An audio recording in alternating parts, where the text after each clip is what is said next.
La agencia de noticias internacional, creada y basada en los Estados Unidos, Associated Press, ¿no? AP, es una de las agencias más creíbles en el mundo y, de hecho, para el periodismo en inglés es, como he explicado muchas veces, una agencia que establece los estándares de periodismo, ¿no? Digamos, el libro de estilo o el estilo establecido hace décadas por Associated Press es el que se enseña en las escuelas de periodismo en los Estados Unidos, ¿no? Cuál es el formato que debe tener una noticia, cuándo se pone mayúscula o no se pone mayúscula en inglés. Y este libro de estilo, digamos, básicamente era en el pasado un libro de eso, de estilo.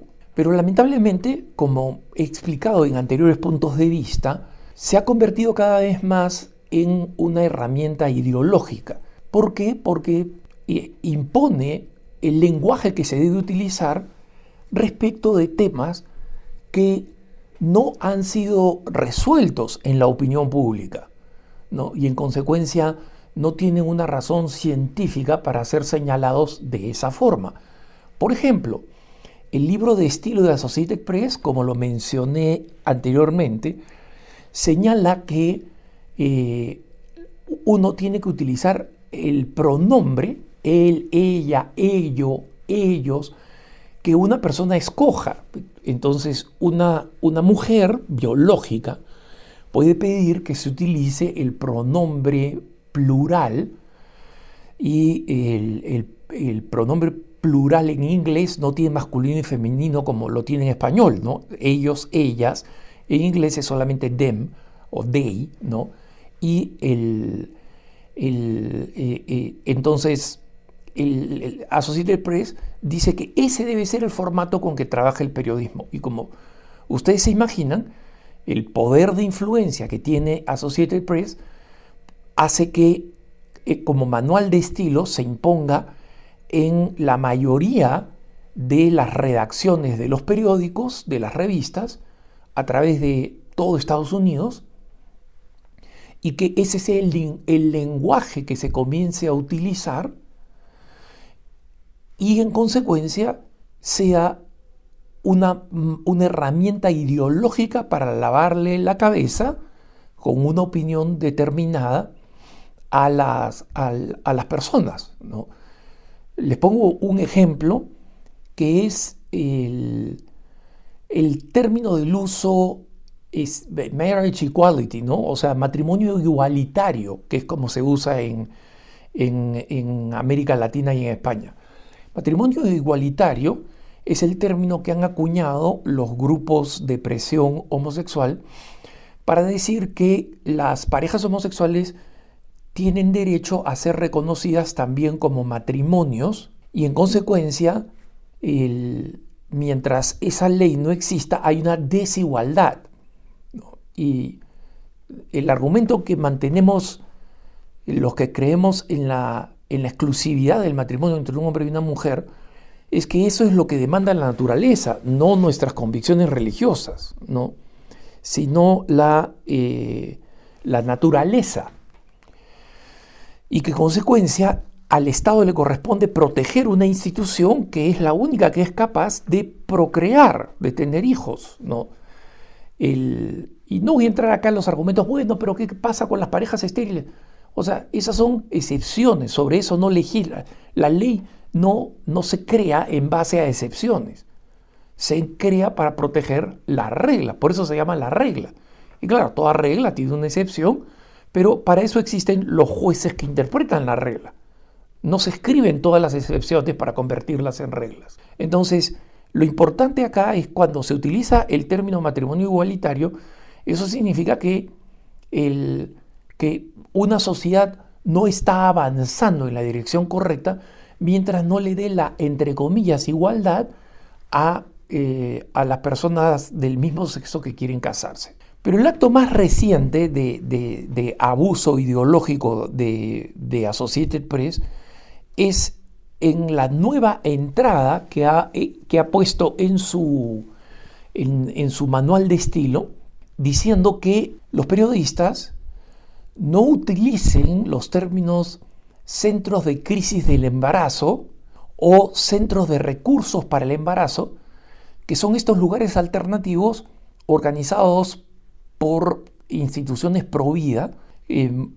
Conocemos a muchos de esos en América Latina, que se dedican a asistir a las mujeres que tienen una crisis de embarazo, es decir, tienen un embarazo no deseado, un embarazo adolescente, un embarazo básicamente que no esperaban, y que las ayudan a pasar por todo el momento, no solamente del embarazo, sino el parto, y en muchas ocasiones bastante tiempo después, para ayudar a que estas mujeres puedan criar a sus hijos y tener una situación más estable, ¿no? Estos centros de crisis de embarazo, después de la decisión Dobbs en Estados Unidos, la decisión de la Corte Suprema que eliminó el derecho federal al aborto, se han convertido en el foco de mucho odio, de ataques clandestinos, ¿no?, hechos en la noche, a los cuales el FBI no le ha estado prestando atenciones, porque el actual gobierno ha convertido al FBI en básicamente una rama del abortismo, ¿no? Se persigue a personas y se arresta a personas con fuerzas de choque, digamos fuerzas SWAT del FBI, que han protestado pacíficamente frente a una clínica de aborto, y no se percibe a estos grupos como Jane's Revenge, ¿no?, o sea, la revancha de Juana, que está atacando múltiples centros de crisis de embarazo y de iglesias católicas simplemente porque son los que son. Entonces, la agresión más reciente y la peor de todas, a mi entender, es esta agresión de la manipulación del lenguaje que ha impuesto Associated Press. Associated Press dice que a estos centros que ofrecen, digamos, consejería y asistencia pro vida, hay que llamarlos centros antiabortos. Entonces, les pongo acá la justificación que ha dado Associated Press textualmente. Dice: les pedimos a los reporteros que eviten términos potencialmente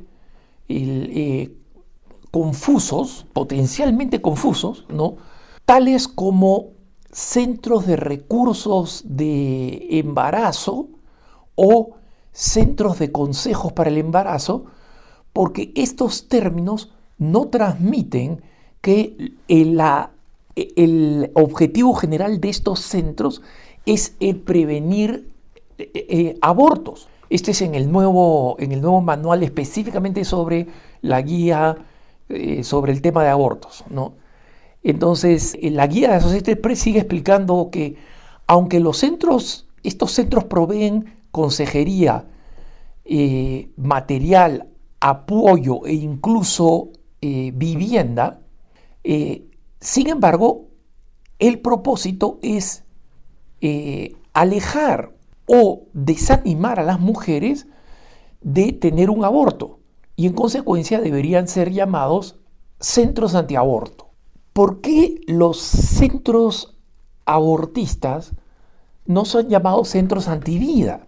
¿Por qué Associated Press no pide eso? Porque cuando los pro vida le pedían a Associated Press que los llamen pro vida, Associated Press dijo: no los podemos llamar a pro vida a ustedes, porque eso significaría que sus opositores son anti-vida. Y hay una tradición en la prensa norteamericana, incluyendo el guión de Associated Press, de que cada grupo escoge cómo se llama, o cada individuo. Cuando el boxeador Cassius Clay decidió cambiar de nombre por Muhammad Ali, le llaman Muhammad Ali, ¿no? Cuando alguien ha dicho que, bueno, él pasaba a convertirse en un musulmán. Cuando la asociación para promover el aborto se llamaba The Hemlock Society, o sea, la sociedad de la cicuta, veneno con que se suicidaban los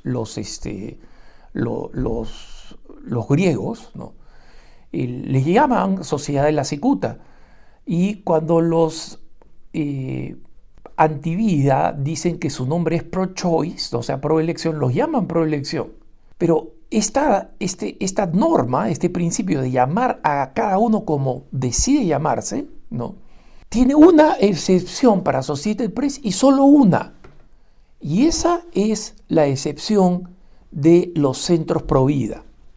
Los Provida no pueden llamarse Provida, salvo cuando se cita entre comillas, ¿no? O sea, si citan a Alejandro Bermúdez diciendo, bueno, yo soy una persona provida, ya si me citan a mí no pueden decir pues antiaborto, tienen que citarme a mí, ¿no?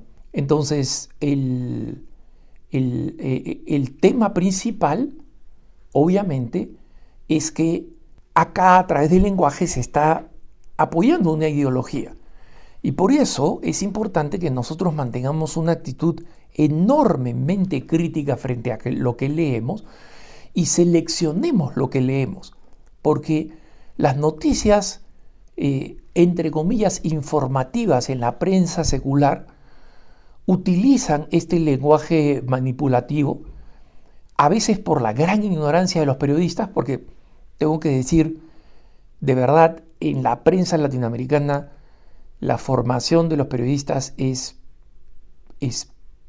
deja mucho que desear, lo digo así para que ninguno de mis colegas se ofenda conmigo, ¿no? Pero deja mucho que desear. O a veces, en el caso de una minoría, pero que existe, es malicioso, saben lo que están haciendo, saben por qué están utilizando ese tipo de lenguaje, ¿no? Entonces, es claro que el lenguaje ha sido convertido en un arma anticatólica, antivida y antifamilia.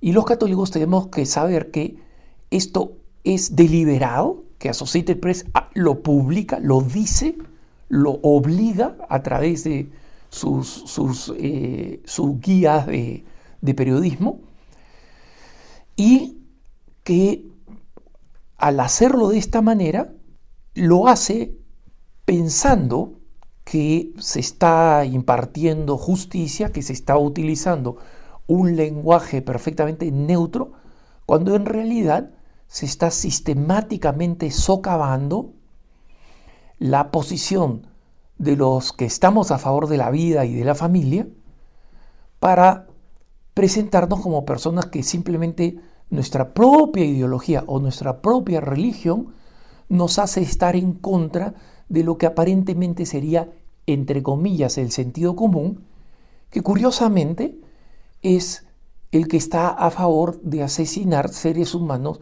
en el vientre materno. Ellos son los buenos, nosotros somos los malos. Y eso tenemos que reconocerlo y estar alertas, no solamente por nosotros, sino por nuestros hijos y nuestros conocidos. Que tengas un buen día.